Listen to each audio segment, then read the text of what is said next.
To pair up your gateway, the first step is to turn the remote control button on. You shall go to Setting. Then Remote Unlock. Turn it on.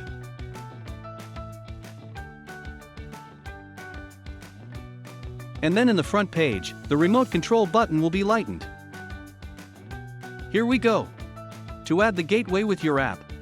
Before we pairing, please make sure your gateway is within 2 m in distance with your lock to make a good Bluetooth communication. Okay, we power it on. You will see the lighting flare in red and blue. Let's go Menu, then Gateway. Then Add, choose G2 Gateway, then connect it with your house Wi-Fi. Insert your Wi-Fi passwords.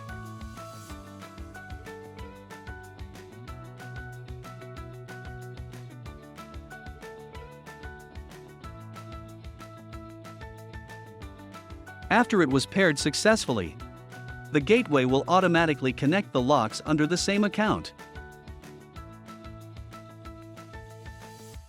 On the gateway, you will see the instruction light turn blue. It says it was in working. And if it in red, it means not work. Okay, then you've paired it up. Let's test the real remote control function. In the main page, click the Remote Unlock button, then choose Unlock Remotely. Yep, it will be unlocked remotely. Okay. Let's test it again. I will turn off my Bluetooth to show you the real remote control. Then click the main unlock button, which is in Bluetooth function. Then you could see it did not work.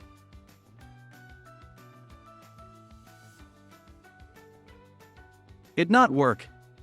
Then let's go remote control by Wi-Fi. It unlocked successfully.